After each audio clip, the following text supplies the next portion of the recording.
네, 이번 시간엔 지난 시간에 이어서 실무 문제 1번 파트하고 2번 파트에 대해서 풀어보도록 하겠습니다. 자, 문제 보시고요. 자, 프로그램 설치해 주시고 문제 1번 파트 네, 적절한 회계 처리를 하시오. 여러분이 일반 점표에 할지 매입 매출 점표에 할지 선택해서 해 주셔야 되죠. 먼저 1번 거래처의 안내사항 공지를 위해서 문자나라 문자 전송 서비스를 이용하고 카드로 결제하였다. 그럼 먼저 결정이 돼. 이거 일반 점포에 하셔야 됩니까? 매입 매출 점포에 하셔야 됩니까? 매입 매출 점포에 하셔야 되죠. 일반 점포에 하시면 안 되고 왜 매입 매출 점포에 해야 됩니까? 요 부가세 227원 부가세 있죠. 이걸 공제받기 위해서 자, 여러분 잠깐 부가세를 공제받으려면 요건이 있죠. 우리 매입, 세액 이걸 공제받으려면 요건이 뭐 있습니까, 여러분? 자, 먼저 증빙이 있어야 되죠.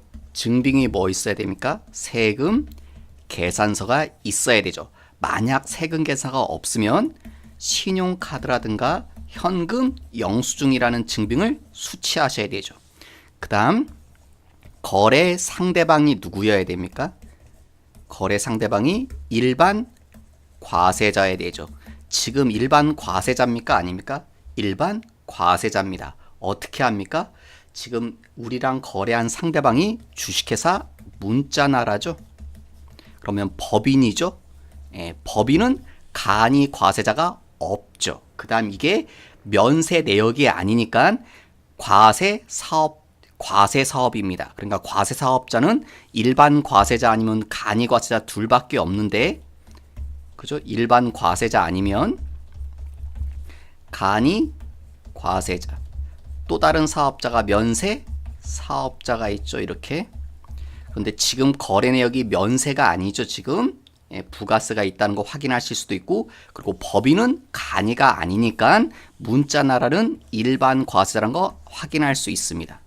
그 다음 세 번째 반드시 뭐요? 공급 가액과 세액이 부가세 세액이 어떻게 해요? 별도로 기재돼야 되죠.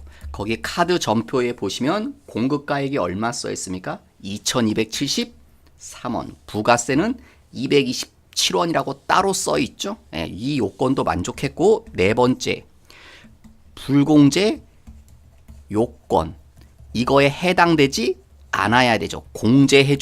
공제가 안 되는 사유가 아니어야 되죠. 불공제 요건에 해당되면 안 되니까 지금 이건 불공제 요건에도 해당되지 않죠. 그러니까 이 네 가지를 다 만족했기 때문에 저 매입세액 227호는 환급 받으셔야 됩니다. 공제돼야 되기 때문에 매입 매출 점표에 입력하셔야 됩니다. 물론 실무적으로는 이걸 일반 점표에 입력하시는 분이 있습니다. 그래서 간혹 이렇게 회사 다니시는 분들 중에 우리는 이거 일반 점표에 입력했는데요. 예, 실무라면 그것도 가능합니다. 근데 일반 점표에 입력했다는 건 이 부가세 227원을 돌려받지 않겠다는 거거든요. 그러면 회사에 손해를 끼치는 겁니다. 그래서 원칙적으로는 돌려받으셔야 되기 때문에 매입 매출 점표에 입력하는 게 타당합니다. 자, 매입 매출 점표 2월 날짜는 22일. 증빙이 카드죠? 그럼 몇 번입니까? 매입에서 카드에 해당하는 거 부가세가 있으니까 57번 카과. 내역은요, 뭐 문자 전송 서비스 그렇게 쓰시면 될 것 같고, 공급가액은 2273원, 부가세는 227원. 여기다 얼마를 치면요, 전체 금액 2,500원을 치고 엔터를 치면 컴퓨터가 공급가액과 부가세를 분리해 주죠. 그 카드 점표랑 숫자 구성이 똑같이 돼 있나 확인해 보시고, 거래 상대방은 문자 나라. 그 다음 카드사, 카드사 국민카드라고 그랬죠. 그 다음 결제수단, 4번 카드. 외상으로 하셔도 되고 혼합으로 하셔도 됩니다. 여기는 여기 아래 붕괴 내역이 맞아야 되니까. 근데 이게 원재료 사온 게 아니죠, 여러분. 뭡니까? 문자 서비스 요금 뭐라고 하면 좋겠습니까, 여러분? 통신비. 제조와 관련 없으니까 814 통신비. 그 다음 이게 통신비니까 여기 계정 과목도 미지급금으로 하는 게 맞죠? 그리고 미지급의 거래처는 카드사. 그 다음 아마 이게 이의제기로 아마 여기 계정 과목을 이걸 수수료라고 하면 안 되냐고 그렇게 하신 분이 있는 것 같아서 아마 정답 발표 보니까 여기를 수수료 비용도 정답으로 인정해 준답니다. 예, 통신비가 맞는데 뭐 이것도 뭐 문자 서비스 수수료기 때문에 뭐 수수료라고 해서 뭐 꼭 틀렸다고 보기도 좀 힘들 것 같습니다. 통신비나 수수료나 어차피 비용이기 때문에 예, 그래서 수수료 비용도 정답으로 인정해 줬습니다. 여기를 수수료 비용 쓰신 분도. 그 다음 두 번째 3월 30일자.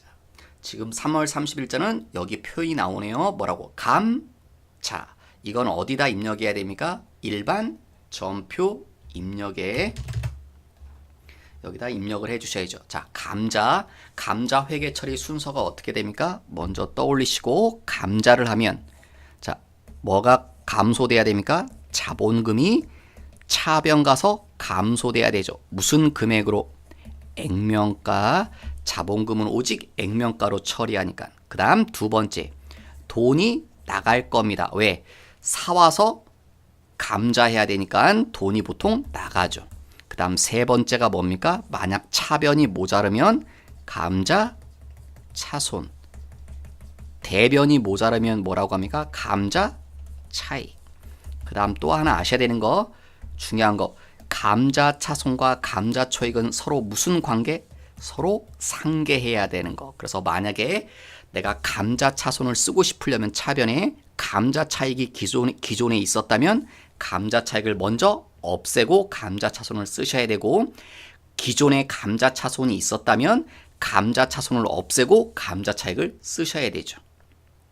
예, 그런 말이죠. 지금 그래서 이런 자료가 있네요. 이 감자 차익이 있죠. 이게 뭡니까? 기존에 감자전이라고 그랬죠. 그러니까 이런 감자를 하기 전에 우리는 감자 차익이 있었다는 거죠. 예, 기존에. 그래서 이 감자 차익 10만 원을 아마 여기 상계하셔야 된다는 거죠. 감자 차익을. 그럼 여기 분계하면 이렇게 되겠죠. 자본금 얼마 감자합니까? 자본금을 1000주 감자합니다. 액면가는 얼마입니까, 여러분? 액면가는 여기 있네요. 500원이라고. 주당 500원. 저게 액면가죠. 그러니까 전체 액면가는 얼마입니까? 50. 여기가 아마 50만 원이 되겠고 감자되는 액면가. 그 다음 주는 돈이 나가죠. 돈이 얼마 나간다고 써 있습니까? 주당 8,000원에 사와서 그러니까 800원을 줘야 되는데 몇 주 감자입니까? 1000주. 그럼 줘야 되는 돈은 80만 원이죠. 이러면 대차가 안 맞죠. 그러니까 차변에 뭐가 있어야 됩니까? 감자 차손 30 이렇게 쓰면 될 겁니다. 그런데 뭐가 있다고 했습니까? 감자 차익이 있으니까 이걸 먼저 뭐 해라? 상계 없애야 된다고요. 감자 차익이 얼마 있대요? 10만 원이 있으니까 감자 차익을 없애고 그러면 감자 차익수는요 20만 원만 되겠죠. 그래서 회계처리 분계가 이렇게 되겠네요. 그럼 입력을 해보시면 3월 30일 차변의 자본금 액면가라고 그랬죠. 액면가 50 대변에 돈이 나가는데 돈을 두 번째 줄에 현찰로 주는 게 아니라 통장에서 준다. 얼마를요? 80만 원. 그 다음 차변이 안 맞죠. 그러니까 누가 돼야 된다? 원래는 감자 차손이 돼야 되는데 누가 있기 때문에 감자 차익이 있기 때문에 감자 차익을 먼저 없애라. 얼마를요? 10만 원이 있으니까 10만 원만 없애주고 나머지가 감자 차손이 된다. 이렇게 회계 처리해 주시면 대차가 다 맞죠. 근데 정답에 보면 자기 주식 얘기가 아마 있을 겁니다. 왜 자기 주식이냐면 일단 감자를 하기 위해서 주식을 사와야 되죠. 그러니까 이렇게 회계 처리 될 수도 있다는 거죠. 돈을 주고 80만 원 주고 주식을 사오죠. 그걸 뭐라고 합니까? 자기 주식. 우리 회사 주식을 우리 애가 갖고 있으니까 일단 자기 주식이 되겠죠. 사오면 그 다음에 이 자기 주식을 소각 없애버릴 겁니다. 그러니까 이 자기 주식이 대변 가서 사라지죠. 그리고 이 자기 주식을 없애는 걸 보고 뭐라고 그래요? 감자. 그러니까 여기가 자본금, 액면가라고 그랬죠. 그래서 액면가 50. 감자를 하는 거기 때문에 여기 감자 차 손이 나와야 되는데 기존에 감자 차익이 있으니까 이걸 먼저 없앤다고 그랬죠. 10만 원 없애고 나머지가 감자 차손이다.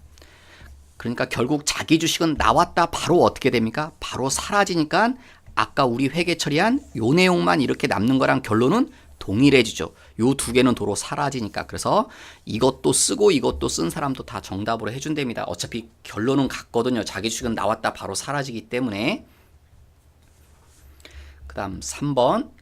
네, 3월 21일 주주들에게 2억을 현금 배당 얘기가 나오죠. 그러면 일반 전표가 써야겠죠. 근데 지금은 언제 하는 겁니까? 4월 10일 날 회계 처리하라는 겁니다.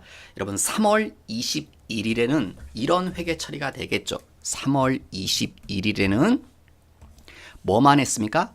현금 배당을 하기로 뭐 했습니까? 결의, 주주총회가 열렸나 보죠. 자, 현금 배당을 하기로 하면 자, 뭐가 사라집니까? 회사가 번 돈. 그게 뭡니까? 2월 이익 잉여금. 이게 감소되죠. 얼마가? 2억이. 그리고 대변은 뭐라고 합니까? 바로 돈을 주진 않으니까 그때 나오는 계정 과목이 뭡니까? 미지급 배당금 2억. 이렇게 회계 처리될 겁니다. 언제? 3월 21일에는요. 근데 이걸 하라는 게 아니라 그걸 약속대로 뭐 했습니까? 지금 주는 거죠. 그러니까 4월 10일에는 이 돈을 줬다는 거죠. 그러니까 이게 어떻게 됩니까? 사라져야죠. 미지급을 주는 거니까. 그래서 차변 가서 뭐가 없어집니까? 미지급 배당금이 사라져야 됩니다. 지금은. 그래서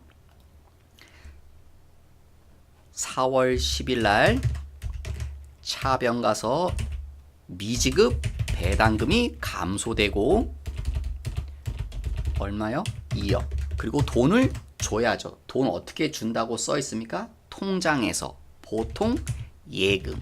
근데 돈을 다 줄 수 없죠, 지금. 왜냐면 이렇게 배당할 때 세금을 띄어야 되기 때문에. 여기 여러분 내역 보시면 몇 프로 띈답니까? 14%. 배당 소득의 원천징수 세율이 14%죠. 그래서 2억에 14% 하니까 2,800만 원을 세금으로 띄어야 됩니다. 근데 거기에 또 뭐도 띈대요? 지방세 10%. 그래서 전체 세금 공제하는 게 3,080만 원은 세금으로 띄고 줘야 됩니다. 그래서 줘야 될 돈은 얼마가 됩니까? 3,080만 원을 제외하고 실제 지급되는 돈은 1억 9,220만 원이죠. 이러면 대차가 안 맞죠? 어느 쪽에 안 맞습니까? 대변에. 이게 얼마 때문에 안 맞는 거예요? 3,080만 원 세금 때문에. 이 세금을 뭐라고 합니까? 예수금이죠. 예, 월급 급여 줄 때 세금 떼는 거랑 똑같죠. 예수금. 그래서 예수금 3,080. 그래서 세 줄로 분계 처리하셔야 맞겠죠. 그 다음 4번 6월 30일 퇴직연금 얘기 나오네요. 뭐 퇴직연금 나오고 뭐 퇴직금 얘기 나오니까 일반 전표 가서 하셔야겠죠. 6월달 30일. 자, 퇴직금을 주는데요. 이 회사는 보통 퇴직금을 근데 무슨 제도에 가입되어 있다고 써 있습니까? 확정급여형에 가입되어 있다고 써 있죠. 확정급여형이 뭡니까? 회사가 직원들이 있으면 직원이 원래 퇴사하면 퇴직금을 줘야 되는데 그 전에 여기 금융기관들 보통 뭐 은행이라든가 증권사 그런 금융기관에 가입해 두는 거죠. 뭐요? 확정급여형으로 퇴직연금을 불입해 두죠. 그럼 확정급여형 이 속에 돈을 쌓아둡니다. 얼마 쌓아뒀다고 했습니까, 여러분? 1,200만 원을 이렇게 쌓아뒀습니다. 쌓아뒀고 이 직원이 실제로 뭐 합니까? 퇴사하죠. 그럼 뭘 줘야 돼요? 퇴직금을 줘야 되겠죠. 퇴직금을 지급해야 되죠. 줘야 되는 퇴직금은 1,500입니다. 자, 그럼 회사는 돈 어떻게 주면 됩니까? 원래대로 하면 1,500을 줘야 되지만 우리가 여기 맡겨뒀던 돈이 있죠. 그럼 이 돈을 가지고 주면 되겠죠. 그죠? 그래서 이게 뭡니까, 여러분? 확정급여형, 그러면 무슨 계정 과목? 퇴직, 연금, 운용, 자산이죠. 그래서 이걸 주면 됩니다. 그래서 퇴직, 연금, 운용, 자산을 주면 됩니다. 1200을. 그런데 줘야 되는 돈은 얼마입니까? 1500. 그러면 300이 모자르죠. 그럼 300은 회사가 알아서 줘야 됩니다. 그래서 나머지는 어떻게 줬다고요? 통장에서. 보통 얘기하면서 나머지면 얼마입니까? 300. 근데 원래는 300도 다 주면 안 되죠. 왜? 퇴직금 줄 때 뭘 띄어야 됩니까? 세금을 띄고 줘야 되는데 지금 원천징수는 생략하란 말은 그 세금 얘기는 하지 말라는 거죠. 그럼 그냥 300 다 줘야겠죠. 세금 띄지 말라는 소리니까. 그 다음 여기 뭡니까? 여기 퇴직금 주면 먼저 이걸 써야 되죠. 퇴직, 급여, 충당, 부채를 먼저 사용하고 모자라는 걸 뭐로 합니까? 퇴직, 급여로 처리하셔야 되죠. 이런 회계 처리를 하는 거죠. 그런데 퇴직급여 충당부채는 제가 이렇게 쓴 이유는 회사가 퇴직급여 충당부채로 적립한 금액을 지금 문제에서는 알려주지 않았습니다. 그래서 이런 말이죠. 계정을 뭐 해봐라? 조회해봐라. 이 말이 뭡니까? 퇴직급여 충당 부채가 얼마 있는지는 여러분이 찾아서 하라는 거죠. 그래서 여기 금액은 찾아서 하셔야 됩니다. 퇴직급여 충당부채 잔액 확인할 것, 그리고 나머지 금액이 퇴직급여라는 거죠. 자, 그럼 다시 돌아가셔서, 자, 그럼 우리가 확인해야 될 내용이 뭐 있습니까? 퇴직급여 충당부채가 얼마 있는지 알고 와야겠네요. 그래서 어디를 열어요? 계정별 원장을 열어서 1월 1일부터 오늘까지, 오늘은 6월 30일, 여기 들어온 이유는 이걸 찾으려고 들어왔죠. 퇴직급여 충당 부채, 퇴직급여 충당 부채에 얘가 얼마 있는지를 확인해야 된다. 그래서 퇴직급여 충당 부채를 찾아봅니다. 그랬더니 잔액에 얼마 있습니까? 900. 확인했죠. 그럼 다시 오셔서 이제 아까대로요. 대변에 뭘 먼저 준다? 퇴직, 연금, 운용 자산, 금융기관에 맡겨놨던 걸 찾아서 준다. 1200. 나머지 모자라는 건 통장에서 300을 더 얹어서 위에서 1500을 주는데 차변에 퇴직급여 충당부채를 먼저 상계시켜야죠. 얼마 있었다? 900. 모자라죠. 모자라는 건 퇴직급여. 근데 퇴직급여가 코드번호가 여러 개 있는데 첫째 줄에 이 직원이 마케팅 부서 직원이라고 그랬죠. 그러니까 제조와 관련 없으니까 800번 퇴직급여를 사용하셔야겠죠. 그거로 600. 그러면 대차가 다 맞게 되겠네요. 자, 여기까지 해서 문제 1번 파트에 대해서 알아봤고요. 문제 2번 파트. 2번 파트는 뭐에 대한 문제가 나옵니까? 부가세 문제. 그래서 여러분이 여기 부가세로 문제를 옮겨가야겠죠. 메뉴, 부가가치 메뉴로 가셔서 자, 1번 문제 쭉 써 있는데 하라고 하는 걸 일단 보셔야겠네요. 뭘 해야 되느니? 일기 확정 부가세 신고. 일기 확정 부가세 신고는 언제까지 하는 겁니까? 7월 25일까지 하는 거죠. 그러니까 보니까 7월 25일까지 뭐 했답니까? 신고도 했고 납부도 했다. 그런데 8월 14일 날 가서 보니까 내가 신고했던 거 7월 25일 날 신고했던 게 뭔가 잘못됐대요. 뭐가 누락됐대죠. 그걸 알고 뭐 한다? 네. 고쳐서 신고하는 걸 뭐라고 합니까? 수정 신고라고 하죠. 그래서 수정 신고하고 납부하고자 한다. 그런 말이 나오네요. 그러니까 결국 이 문제는 수정 신고에 대한 문제네요. 수정 신고를 위해서 뭐 해라? 매입 매출 전표에 입력하래요. 요구사항을 잘 보셔야 됩니다, 여러분. 보통 뭐 매입 매출 전표에 입력하라고 할 때가 있고 하지 말라고 할 때가 있기 때문에 지금은 하라고 써 있죠. 그래서 매입 매출 전폐 해야 된다. 근데 붕괴는 하지 말고.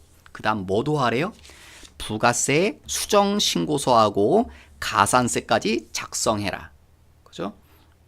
그리고 뒤에 있는 말은 뭐 가산세가 얘긴데 굳이 주지 않아도 되는 말인데 좋죠. 친절하게 뭐요?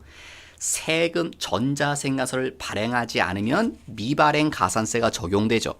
근데 발행을 안 했으면 전송도 할 수 없죠. 그러니까 전송도 안 했으니까 미전송 가산세도 있지만 미발행 가산세가 적용되면 전송에 관련된 가산세는 적용하지 않죠. 중복하지 말라. 뭐 당연한 말 지금 써 있는 거고요. 굳이 없어도 되지만 친절하게 써 있는 거죠.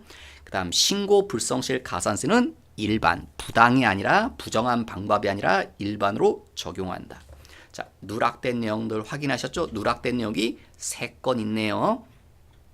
자, 먼저 누락된 내용 첫 번째, 수출한 거 빼먹고 신고했대요. 자, 여기 날짜가 나오는데, 자, 어떤 날짜를 적용해야 됩니까? 선적일. 수출은 선적일이 원칙이죠. 선적일 날 수출한 걸로 본다. 그래서 어느 날짜에 입력하셔야 됩니까? 6월 27일자. 그 다음 또 한 가지 확인해야 되는 내용이 있죠, 여러분. 뭐 확인해야 됩니까? 이거 나눠서 하셔야죠. 왜냐면 수출하게 되면 환율을 적용해야 되는데, 그래서 환율 얘기가 나와 있죠, 지금. 환율 얘기가 나와 있는데, 수출할 때 환율 적용할 때 뭡니까, 여러분? 원칙은 선적일의 기준 환율을 적용하는 거죠. 원칙은. 그런데 예외가 있죠. 어떨 때? 선적 전에 뭐 했으면요? 환가. 우리나라 돈으로 환전했으면 이때는 무슨 환율을 적용해야 됩니까? 환가 환율, 환전 환율을 그대로 따라야 되죠. 그러면 원칙인지 예외인지 볼까요? 선적은 언제 했습니까? 6월 27일. 돈은 언제 받았대요? 7월 10일. 그러면 이렇게 될 수가 없죠. 선적 전에 돈을 받지 못하잖아요. 그러니까 선적 전에 돈을 못 받으면 환전할 수도 없죠. 그러니까 이거는 전혀 해당 사항이 없죠. 그러니까 우리 그냥 이대로 가는 거죠. 선적일의 기준 환율. 그래서 선적일의 환율 이거를 따라가야 되는 거죠. 1,100원의 환율을 따라가야 됩니다. 자, 그럼 입력을 해보도록 하겠습니다. 매입 매출 전표 가서 날짜는요 6월 27일 수출이죠. 16번 수출. 자, 뭐를 팔았습니까? 뭐 특별한 뭐 제품을 팔았겠죠. 우리 제조 기업이니까. 금액은요 몇 달러 수출했습니까, 여러분?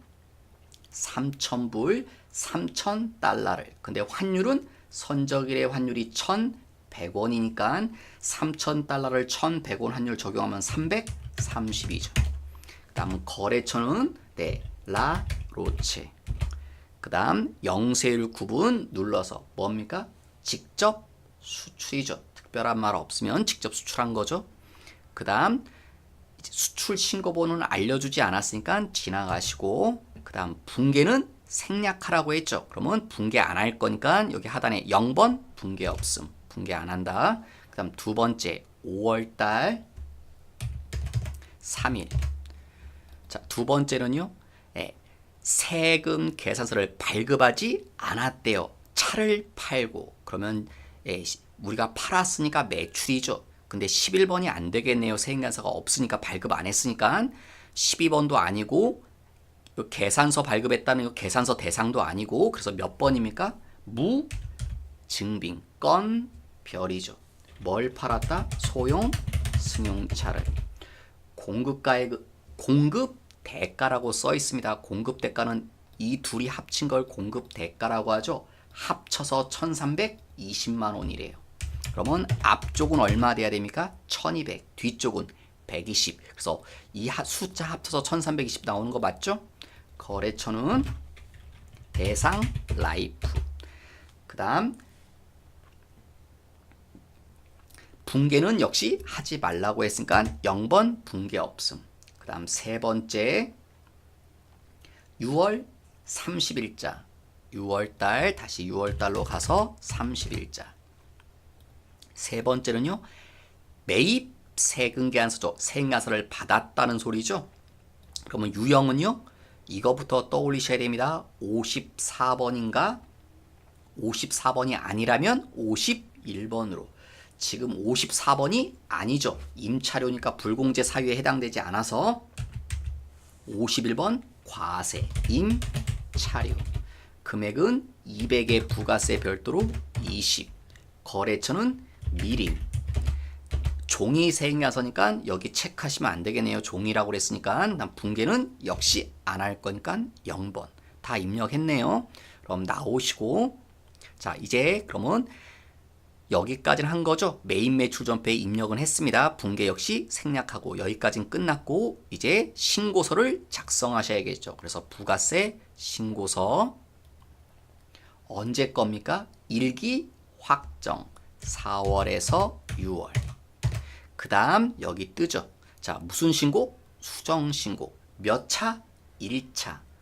여러분 1차란 말은 첫 번째 고친다는 겁니다. 그럼 여기 1차로 하시면 화면이 두 개로 보일 텐데 이쪽은 뭡니까? 기존에 원래 신고했던 거. 그래서 원래 신고했던 내용이 나오고요. 이건요. 이제 고쳐서 어떻게 신고할 건가. 근데 보통 이 시험은 메인 매출 전표에 입력했기 때문에 다 불러왔을 겁니다. 그래서 여기 고쳐진 금액이 됩니다. 그래서 기존에는 우리가 부가세 얼마 냈습니까? 3,314만 원 냈을 겁니다. 7월 25일 날. 그런데 알고 봤더니 얼마 내야 됐던 겁니까? 정확히는 3,414만 원 냈어야 되는 건데 잘못 신고해서 엉뚱한 금액을 납부한 거죠. 그러니까 항상 일을 잘못한 거에 대한 벌칙이 있겠죠. 그게 뭡니까? 가산세. 그래서 가산세를 찾아야 되죠. 그래서 여기 가산세 칸에다 이렇게 갖다 놓으시고, 자, 갖다 놓으면 이런 메시지가 뜨죠. 탭키를 치라고. 그래서 자판에 탭키를 누르면 화면이 뜬다. 왼쪽 화면은 뭐라고요? 원래 거. 원래 거는 그대로 놔두는 겁니다. 오른쪽이 고쳐서 신고해야 되는 거. 자, 우리가 잘못한 게 뭐 있습니까, 여러분? 잘못한 게 있을 때는 가산세를 할 땐 먼저 이걸 보십시오, 여러분. 내가 잘못한 걸 매출 쪽에 잘못한 거, 매입 쪽에 잘못한 걸 나눠서 보십시오. 매출 쪽에 잘못한 게 몇 건입니까? 2건이죠. 언제? 6월 27일, 5월 3일 거. 매입에서 잘못된 건 6월 30일 거. 3건인데 이렇게 나눌 수 있죠. 그 다음 이렇게 나누신 다음에 그 다음 뭐를 합니까, 여러분? 여기서 매출 쪽에서 세금 세금 계산서를 발급 안 한 거 있나 없나를 찾으셔야 됩니다. 세액나서 발행해야 되는데 안 한 거. 여러분 6월 27일자는 수출이니까 당연히 세액나서 발급할 수 없죠. 그건 내 잘못이 아닌 거죠. 그 다음 당연히 할 수 없는 거니까 5월 3일자는 세액나서를 발행했어야 됩니다. 그래서 친절하게 세액나서 발급 안 했다는 말이 있죠. 그래서 무슨 가산세요? 미발급 가산세. 자, 세액나서 얼마에 대해서 발행 안 한 겁니까? 1,200에 대해서 발행 안 했죠. 몇 프로요? 2%. 24만 원. 친절하게 컴퓨터가 계산해서 주죠, 여러분. 미발행 가산서 22%에서 1,200에 2% 적용해서 나옵니다. 그 다음 발급에 대한 가산세를 했으면 전송에 대한 가산세는 또다시 따지지 않으니까 건너뛰고, 그 다음 무슨 가산세 하셔야 됩니까? 신고 불성실. 신고 불성실 근데 뭐요? 일반 71번으로 가셔서, 자, 신고 불성실 가산세는 이렇게 따지는 거죠. 매출 세액에서 빼라. 뭘 뺍니까? 매입세액을 빼라. 단 이 매입세액을 뺄 때 매입세액 중에서 뭐 되는 거냐? 불공제 매입세액은 제외하고, 이렇게 계산해서 신고불성실 가산세를 적용하죠. 그럼 우리 3건이었죠? 자, 매출세액에서 세액인 부가세죠, 여러분. 첫 번째 건이요.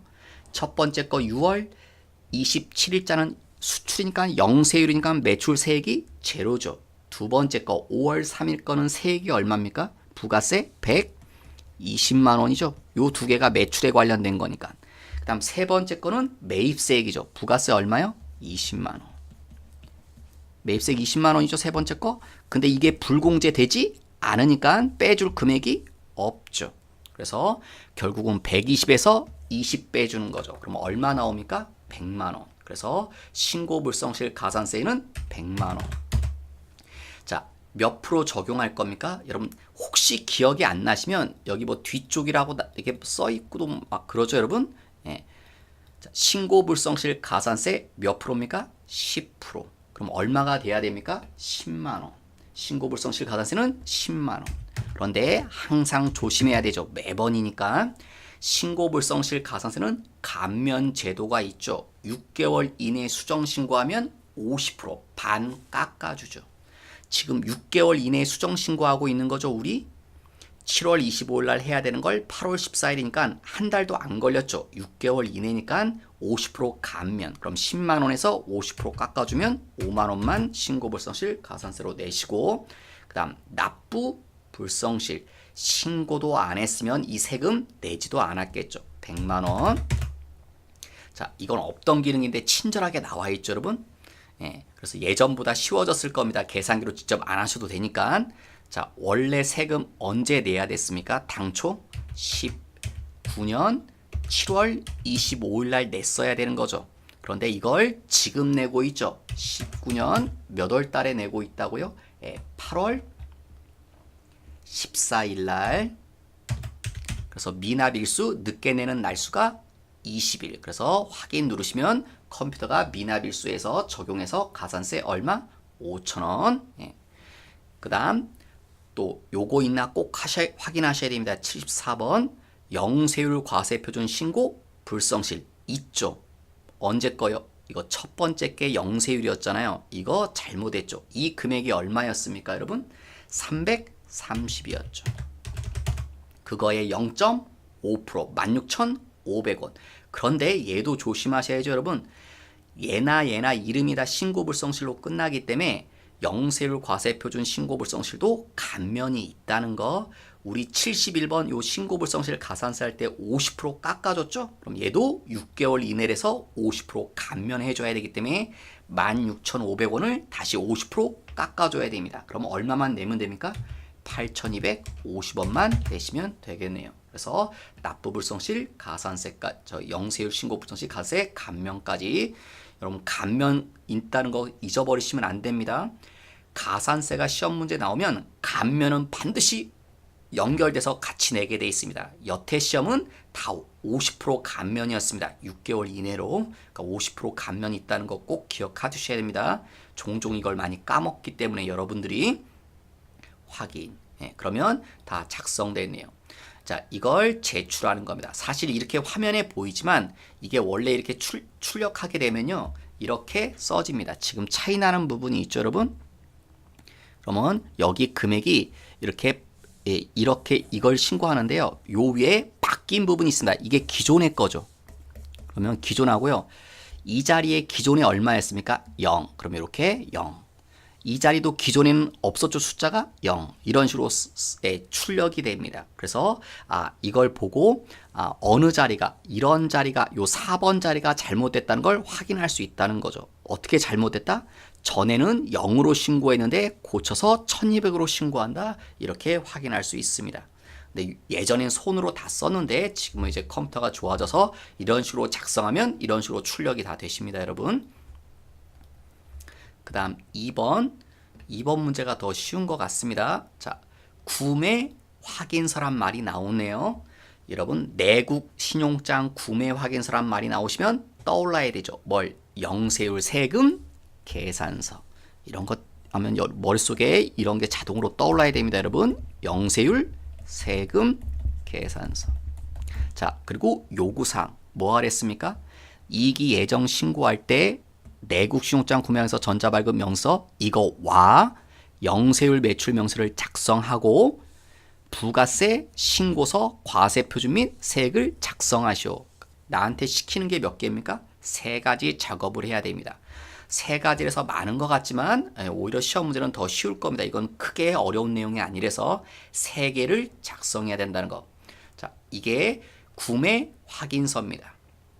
아마 구매 확인서를 처음 보신 분도 있을지 모르겠지만 아마 여러분 수출에 관련된 그런 기업에서는 이 구매 확인서나 내국신용장을 종종 보게 됩니다. 자, 구매 확인서. 여기서 구매 확인서 그 표를 찾으셔야겠죠. 어디에 있습니까? 여기 내국신용장 구매 확인서 전자발급 명서 처음에 나와 있는 게 이거 하라고 그랬죠. 이걸 클릭. 자, 그리고 언제 신고하는 겁니까? 이익이 예정. 그럼 날짜는 7월에서 9월. 자, 9분 여기 커서 가지죠. 뭐라고 했습니까? 신용장이 아니라 구매 확인서. 구매 확인서라고 쓰시면 되겠죠. 그 다음에 서류 번호. 구매 확인서 여기 있죠. 서류 번호가 어디 있습니까? 여기 있네요. 구매 확인서 번호 이거 그대로 따라서 써주시면 될 것 같습니다, 여러분. PKT 그 다음에 2019-00-712-222 그 다음 발급일 발급 날짜도 나와 있죠, 여러분. 발급 날짜는 어디 있습니까, 여러분? 하단 쪽에 있죠. 8월 8일이라는 거 여기. 이게 발급일입니다. 8월 8일. 거래처명 F2. 거래처가 누굽니까? 우리랑 거래안에 하루만. 그럼 사업자 번호까지 다 들어갈 거고, 거래 금액은 얼마에 관련된 거 나옵니까? 여기 있네요. 원화로 나와 있네요. 2억 8,750만 원이라고. 그래서 여기 2억 8,750만 원. 그다음 뭐 비곡한에 뭐 참고사항 써주는 건데 뭐 크게 중요하지 않고요. 이 전표일자는 이제 컴퓨터랑 프로그램 연결된 내용이기 때문에 좀 건너뛰어지죠, 여러분. 이거 원래 불러와서 하는 거기 때문에 그렇습니다. 이걸 원래 이렇게 하는 게 아니라 어디다 입력하고요. 매입 매출 전표에다 입력해서 불러오게 하는 거거든요. 근데 요 내용이 매입 매출 전표에 입력 우리가 안 하고 직접 작성하는 거기 때문에 불러오기를 안 한 거죠. 매입 매출 전표에 해서 불러오게 하면 여기 전표 날짜도 자동으로 나올 텐데. 그래서 비고 날짜는 뭐 참고사항 쓰는 건데 참고사항이 뭐 쓰는 사람 마음이기 때문에 이런 건 채점하지 않습니다, 여러분. 그래서 발급 명서 다 작성이 됐습니다. 그럼 나오시고 저장. 그다음 두 번째 해야 될 거 있죠. 영세율 매출 명세서. 영세율 매출 명세서 요 하단에 있네요. 눌러서 날짜 역시요. 7월에서 9월. 2기 예정. 자, 영세율이 적용된 이유가 뭐였습니까? 이거였죠. 구매 확인서라는 거. 금액 얼마요? 2억 8,750만 원. 쉽죠, 여러분? 그 다음 나오시고 저장. 그 다음 마지막 해야 될 거 신고서. 자, 날짜요. 7월에서 9월. 자, 이게 뭐라고요? 영세율. 그러니까 5번 아니면 6번이죠. 근데 제가 아까 이랬죠, 여러분? 구매 확인서란 말 보실 때 영세율 생각서가 떠올라야 된다고. 그래서 몇 번 칸에요? 5번 칸에 기재되셔야 됩니다. 얼마? 2억 8,750. 그러면 다 작성이 됐습니다. 그럼 세 가지 시키는 건 많지만 오히려 좀 단순했습니다. 1번 문제보다 더 쉬운 겁니다. 얘는. 그 다음에 여러분 참고로 요거 하나 해볼까요? 여러분 실무라면 이 날짜가 중요합니다. 여러분 이론 시간에 혹시 배웠지만 이 날짜 언제까지 여러분 영세율이 적용되려면 이거 내국 아마 영세율 할 때 요 내용이 있어. 내국 신용장이나 구매 확인서는 개설이 돼야 되는데 이게 개설 일자거든요. 확인한 날짜 개설하는 건데 이게 언제까지 개설이 돼야 됩니까? 확정 신고 기한까지 개설이 돼야 되는 거죠. 그럼 확정 신고까지 개설이 된 게 보이시나요, 여러분? 네. 여러분 지금 거래한 날짜가 언제입니까? 7월 30일을 할 거래했다는 거 알 수 있나요? 그러면 7월 달에 거래했습니다. 그럼 7월 달은 몇 기입니까? 2기죠. 그럼 2기 확정 신고 기한 언제까지입니까? 2020년 1월 25일이죠. 그래서 이때까지 개설돼야 됩니다. 근데 더 많이 빨리 개설됐죠. 그래서 이건 정당한 구매 확인서가 됩니다. 물론 실무적으로도 이 날짜 어겼다고 구매 확인서가 안 되는 게 아닌데 세법에서는 이 날짜까지 지켜야 영세율을 적용할 수 있습니다. 그러니까 이 날짜가요. 만약에 이 이후로 써지면 영세율을 적용할 수 없습니다. 설사 내국 신용장이나 구매 확인서가 있어도 이 날짜를 어기면 안 되죠. 제가 확정 신고 기한이라고 썼는데 아마 책에는 이렇게 나오겠죠. 과세 기간 같은 말이서 종료일부터 며칠이네요. 25일 이내죠. 그러니까 확정 신고 기한이랑 같은 말이 되는 거죠. 그래서 시험에서는 아마 이렇게 표현을 줄 겁니다. 근데 저는 이제 편하게 하기 위해서 이렇게 했는데 25일 이내라는 거. 과세 기간 종료일로부터 2기니까 그 종료일은 12월 30일이죠. 그러니까 12월 30일부터 25일 이내. 그래서 2020년 1월 25일까지 개설돼야 된다는 거. 여러분 수업 내용과 이런 내용이 좀 연결시키시면 공부하시는 데 더 확장이 되실 겁니다, 여러분. 자, 이렇게 해서 문제 2번 파트까지 풀어봤습니다. 그래서 이번 시간은 여기서 마치고요. 다음 시간엔 3번과 4번 파트에 대해서 풀어보도록 하겠습니다. 수고 많으셨습니다.